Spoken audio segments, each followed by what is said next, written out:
Hey, welcome. Let me get you. I'm over here. How you going? Welcome to Liberal Buzz Show. I'm your host, Denise Dorey, and we are a liberal show. We're unapologetically liberal. I'll say that every time. Actually, the liberal humor has a liberal bias. Most jokes aren't that are really actually the funniest aren't funny to those who aren't don't have a liberal bias. So, anyhow, I wanted to talk about tonight something very important that's affecting homeless people, particularly with quality of life crimes, and their ability to access the court system with lawyers, because right now they're wanting they charge an exorbitant amount of money for these fines, and people are they have to pay them all at once, and people can't afford to pay a lump sum fine all at once. So we wanted to have an amnesty program going on to help folks, and there's actually I went to City Hall, and there was a meeting at City Hall about the amnesty program. And so basically, what's happening is it's leading to a cycle of homelessness. Well, we'll put this up. And what it is, didn't get it to work. Okay, so I didn't get it right away. There it goes. Okay, so well, you can't go to court if you're working, and you can't always afford the bus ride. Now, Muni is really mean about giving tickets if you didn't pay your $2.50 to get on the bus to ride downtown to go to court, and stuff like that. I see people all the time getting detained for tickets on especially the 9 San Bruno for some reason. Well, that's a bus I take a lot, but I see it the most on that bus. So it just seems like, where the 9 San Bruno goes, it goes to the Bayview district. So you get an additional $300 added on to your ticket. So at the end of this presentation, I'm going to talk about the Second Chance Legal Clinic at the end for a solution to some of this. Because if anybody out there is watching and has tickets you can't pay, and you're worried about eating or being homeless or living in your car if they don't take that too, please watch this till the end, because I've got some good, I hopefully good news for you if it helps you.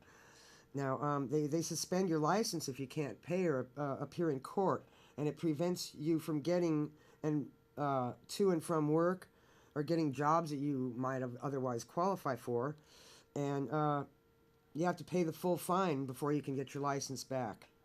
And the fees amount sometimes go up to $800. And this is now the problem with this is, I'll get to it, is it's private. There's private entities controlling a lot of this situation. Private debt collectors, and they turn it over to private debt collectors to collect the money, and it profits off the low income people's debt. So there's the Debt Free SF Coalition to eliminate court debt for low income San Francisco residents.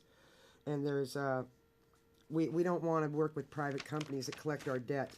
Now, a lot of people get tickets for sitting on the sidewalk, and that's a quality of life crime. That's one of them. I would say cannabis smoking is too. So they're a bit ridiculous to get caught vaping somewhere where you're not supposed to. It's just all these rules, and they charge a lot for the tickets. We wouldn't have the sit-lie law, because the sit-lie law is actually unconstitutional. It's our Eighth Amendment right to sit or rest. And so the federal government even stepped in recently. I reported this on a past show about it, about the federal government stepping in and saying people do have the right to rest, so under the Eighth Amendment. And by the way, we should expand free Muni. Muni should be free. It should. We're giving away all these tax breaks to Twitter, and we can't afford free Muni. I don't understand it. If they're Twitter, $33 million here, and people are paying $2.25. They could probably eat for that money, and it's really far to walk from the Bayview downtown to go to court. So paying tickets actually made me homeless, and a lot of people I've known throughout the years. I'm 60, so I have been through the court system, and you stand in my friend posted on Facebook. He showed me a line. He took a picture of the line he was standing in at 850 Bryant, and it was there must have been 25, 30 people ahead of him, maybe more. So now, as far as the amnesty program goes,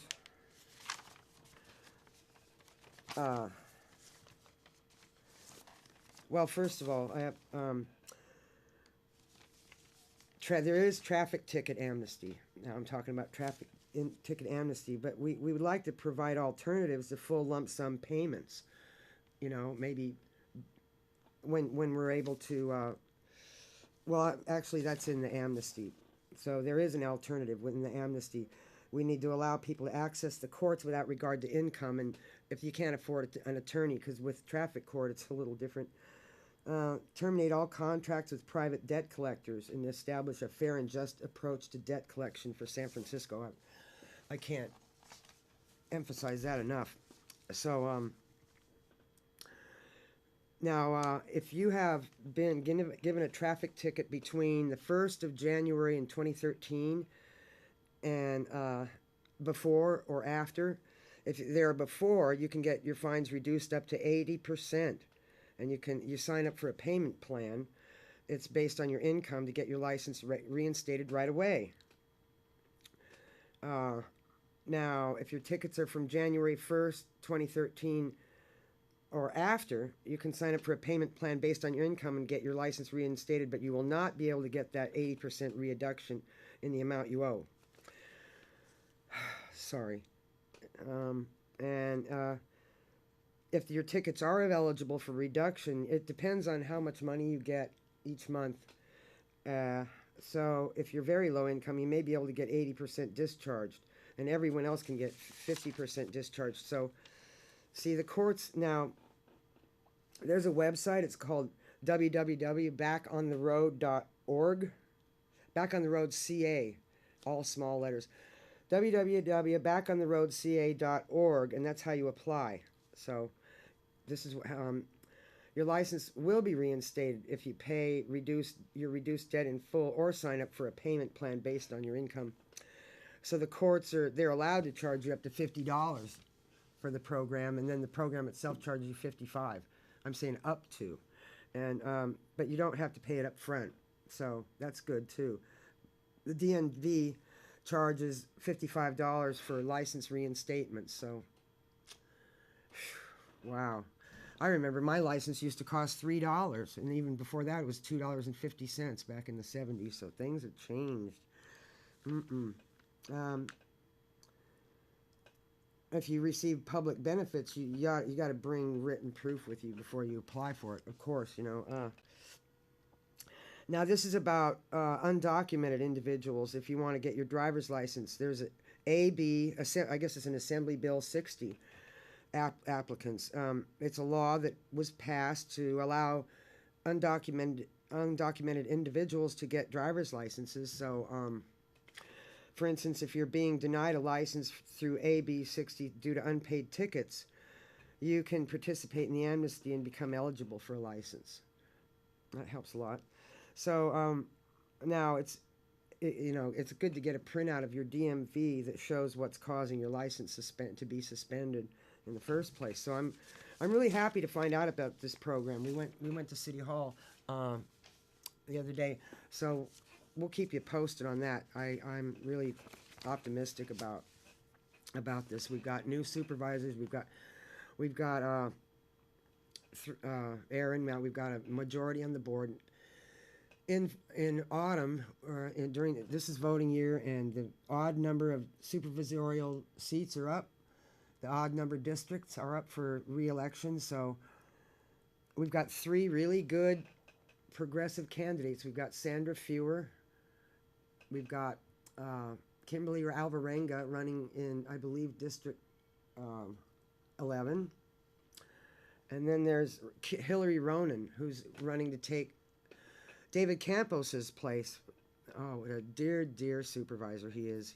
He's done a great job for us, and we're gonna miss him. I saw him at a party, and I tried to persuade Supervisor Campos to take 4 years off and run again, or maybe 8 years off. However, because Aaron Peskin did it, he came back, so we've got him back. He's up for re-election too.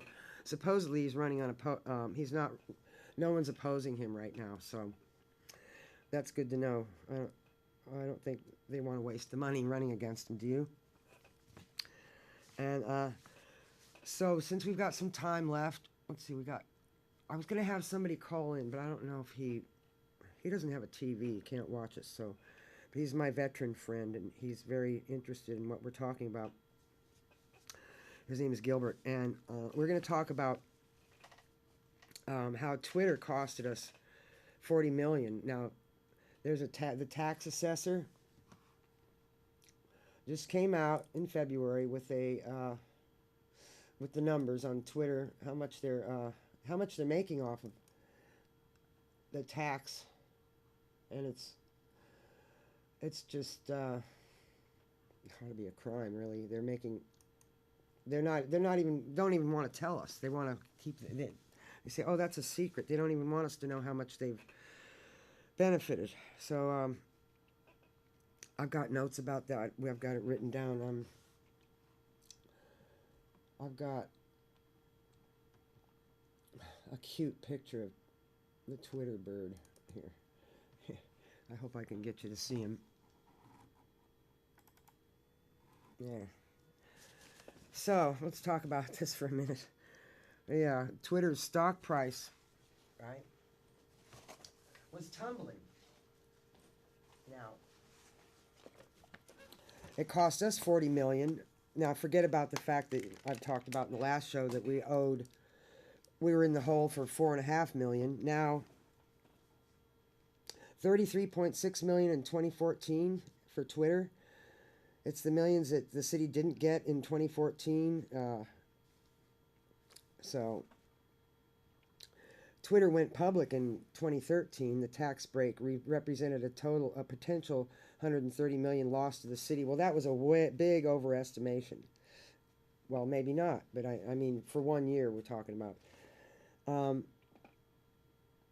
See, it was 5 years since the San Francisco passed that powerful piece of legislation, the Twitter tax break, or the exclusion. And Jane Kim voted for it. I still support her for Senate, but anyway, just as a side note. And it's gentrifying our whole city. It's accelerated the Mission District changes. It's really touched every neighborhood. Supervisor Jane Kim, David Chu, 6 colleagues, all just had a knee-jerk reaction when Twitter threatened to leave because of their, tax burdens and other.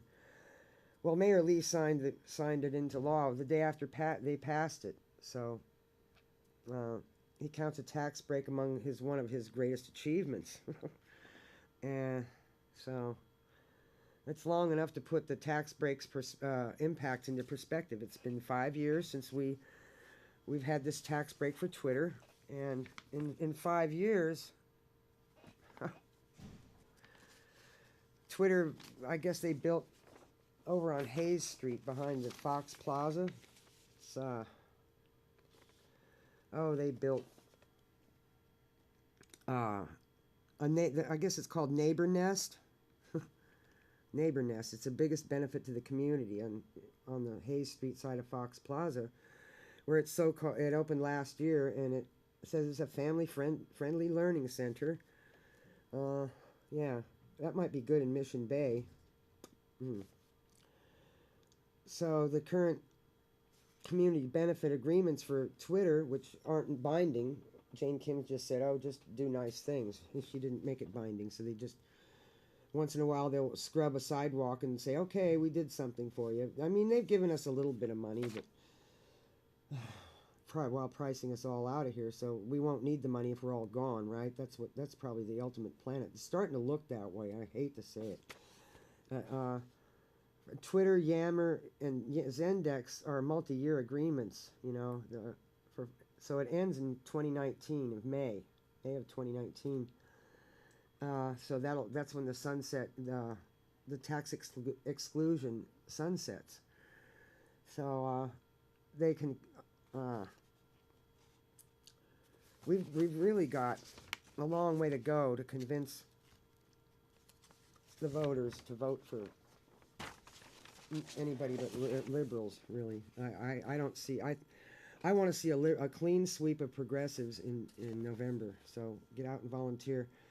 So according to Mike Nolte, when Jane Kim championed the tax break, many community members felt she signaled a break with her previous progressive record, and she took a more pro business and moderate position. You know, and I wasn't shocked. I wasn't.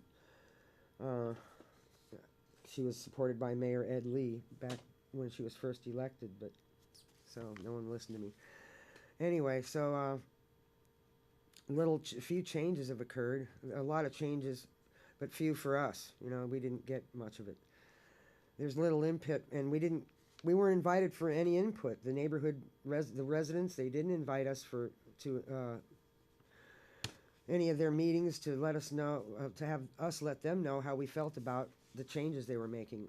An advisory board was set up, but the members are frustrated with the process that was imposed on them. There was benefit agreements included as part of the tax break, just to, and the supervisors' support for the passage. They wouldn't have supported it if they didn't give them the tax break. So they intended to counter adverse gentrification forces in the city, but the opposite's happening. See, this tax break was supposed to make Twitter and everybody else happy, but basically they don't you see who's gotten fat, right? The laws that were intended to counter adverse gentrification forces in the city had the opposite effect, and the mayor's office and others are pushing for changes without including the residents at the table. So yeah, we're never invited. They don't come to our meetings either. We invite them all the time to our club meetings, and they just don't show up. And if they do, I don't know. I wish it would go better. I'm optimistic. I'm thinking it's going to be all right. The pendulum of justice swings both ways, so it's gonna be all right. I'm getting old.